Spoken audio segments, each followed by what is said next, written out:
ನಂಜನಗೂಡಿನಲ್ಲಿ ಕಳೆದ 3 ತಿಂಗಳಿನಿಂದ ಕುಡಿಯುವ ನೀರಿಗೆ ಪರದಾಟ ಆರಂಭವಾಗಿದ್ದು, ಜೊತೆಗೆ ಗುಂಡಿ ತೆಗೆದಿರುವ ಪರಿಣಾಮ ಕುಡಿಯುವ ನೀರಿನ ಪೈಪ್ಲೈನ್ ಇದೇ ಮಾರ್ಗದಲ್ಲಿ ಹಾದು ಹೋಗಿದ್ದು, ನೀರಿನ ಸಮಸ್ಯೆ ಮತ್ತಷ್ಟು ಜಟಿಲವಾಗಿದೆ.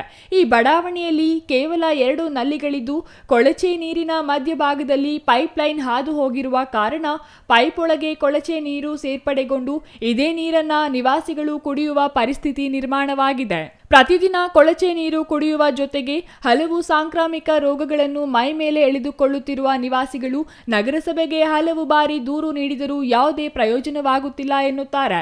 ಕನಿಷ್ಠ ಸೌಜನ್ಯಕ್ಕಾದರೂ ಸ್ಥಳಕ್ಕೆ ಭೇಟಿ ನೀಡುವ ಪರಿಪಾಠವನ್ನು ನಗರಸಭೆ ಅಧಿಕಾರಿಗಳು ಕೈಗೊಂಡಿಲ್ಲ.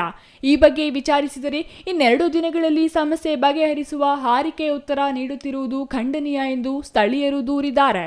ನೀರು ತೊಂದರೆ ಎಷ್ಟು ಬೇಗ ಮಾಡಿಕೊಡ್ತೀರಾ ನೀರಿಗೆ? ನಮಗೆ ಉಪವಾಸ ಹಬ್ಬ, ನೀರಿಲ್ಲ, ಉಪವಾಸಕ್ಕೆ ಹೇಳ್ತೀವಿ ಮಾತ್ರ ನೀರು ಮೇಲೆ ಹತ್ತಲ್ಲ. ಬೇರೆಯವರು 2 ನಲ್ಲಿ ಇರೋದು, ಅದಕ್ಕೆ ಏನವರ ವ್ಯವಸ್ಥೆ ಮಾಡಿಕೊಡಿ.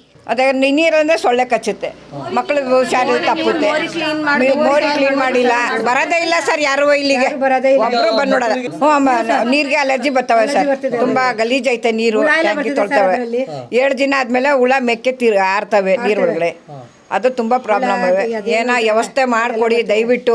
ನೀರಿಗೆ ತುಂಬ ಪ್ರಾಬ್ಲಮ್ ಐತೆ. ನಮ್ಮ ರಂಜಾನ್ ಹಬ್ಬ ಈಗ ತುಂಬ ಬಿಸಿಲು, ಮೇಲೆ ತಗೊಂಡು ಹೋಗೋಕ್ಕಾಗಲ್ಲ ನೋಡಿ. 16 ಮೆಟ್ಲು ಎತ್ತಬೇಕು. ನಾವೆಲ್ಲ ಮುದುಕಿರೋ ವಯಸ್ಸಾಗ್ಬಿಟ್ಟವೆ, ಹತ್ತಕ್ಕಾಗಲ್ಲ.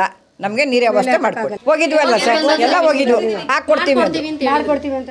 ಒಟ್ಟಿನಲ್ಲಿ ಶಂಕರಪುರ ಬಡಾವಣೆ ನಿವಾಸಿಗಳು ಅತಂತ್ರ ಸ್ಥಿತಿಯಲ್ಲಿದ್ದು, ಇತ್ತ ತಿರುಗಾಡಲು ಸ್ಥಳವಿಲ್ಲ, ಅತ್ತ ಕುಡಿಯಲು ನೀರಿಲ್ಲ ಎಂಬ ಪರಿಸ್ಥಿತಿಯಲ್ಲಿ ಜೀವನ ಸಾಗಿಸುತ್ತಿದ್ದಾರೆ. ಈ ಸಂಬಂಧಪಟ್ಟ ಜನಪ್ರತಿನಿಧಿಗಳು ಇತ್ತ ಗಮನ ಹರಿಸಿ ಸಮಸ್ಯೆಗೆ ಪರಿಹಾರ ಒದಗಿಸುವವರೇ ಕಾದು ನೋಡಬೇಕಿದೆ. Kumar, CTV news.